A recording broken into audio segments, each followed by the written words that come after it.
culture will run away from you if you don't build it as early on as you can and as hands-on as you can. It's hard for most owners to accept and come to terms with the actions that they take will be mirrored back, and you are fully responsible for the results that you get.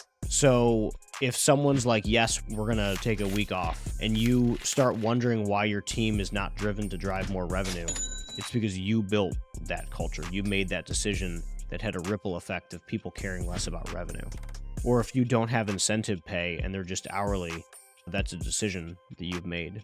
If you go on once a quarter drug benders to South America, I know that was a guy I knew that did that, then you've created this culture that, like, one, that's permissible, and two, it's like, you know, pop off, I guess, like give into your vices. How do you turn that, right, that idea into the pillars and of the company then? Like, where do you form that into those pillars, and how do you create that device? Like, what do you want out of your business? So I was reading a newsletter the other day, and it was by the Secret CFO. Have you read his newsletter? No. It's good. And he's doing a series right now on cash flow. And it's like an 8-week series. And the series was all about, if you don't have a cash flow obsessed culture, you will never improve your cash flow.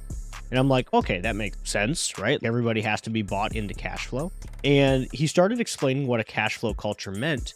And a cash flow culture was like the CEO cares about cash flow. And then he asks about cash flow. He pushes on cash flow. When somebody doesn't make decisions that drive towards cash flow, he asks why, and he holds people accountable to that because they're not aligned on what he's trying to do. And I think that was a really good example. That was paired up within a day or two of this other one of just like, oh, okay, that makes sense. And that's how I think about it. And that's how we try to live it every day. Whereas if I want managers to care every day about the numbers, then I have to care about the numbers and I have to hold them accountable to that. And I have to set that example of what I expect to be mirrored back at me. And if I want my team members treated with respect, or if I want people to care about revenue, or if you want all these things, you have to care. You have to like go in there and do beyond potentially what they expect. I think my point here was how you show up every day, and maybe this is on leadership now, but how you show up every day is going to get mirrored back at you. So think about what you want back from your team. Do you want accountable people? If I make a mistake, I'm going to apologize for it because I expect when they make a mistake that they're going to apologize for it. If I make a decision, then I'm going to own it, just like I would expect them to own it. What behaviors do you want mirrored back to you exactly as you gave them? Because that is, I think, what ultimately, as you hire more people and as you interview more people and as you grow teams and build managers, culture becomes out of control. Like, you lose the control of culture if you don't build it and if you don't instill that early enough. I got in this like Twitter conversation about core values like 6 months ago with Chris Munn, and Chris is great. And he was saying, like, I don't understand the purpose of core values. And it's okay if we don't ultimately agree, but my feedback was core values is culture management at scale.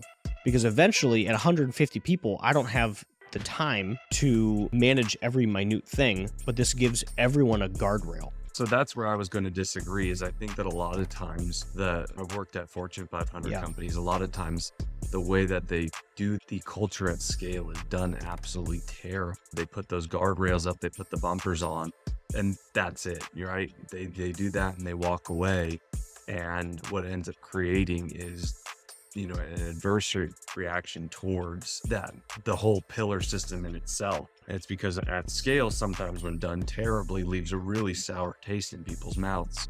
You feel like a cog in the wheel, you feel unappreciated. But I also think that is culture. Like, that is like the how do you show up? How do you build teams? And at some point, maybe the business just gets so big that it's impossible. But I think that at some point, if you can, like, I guess I would argue that maybe it doesn't. Like, Elon does it. And like, Tesla's big, SpaceX is big.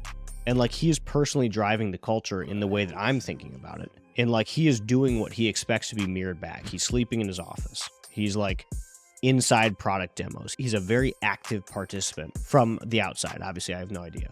So I don't know that a company can get too big. Maybe it can, but I think that it's a decision that people make to not get as involved as maybe they should, or to let culture run away. Because eventually you will be 4 or 5 or 6 layers away from the vast majority of your company.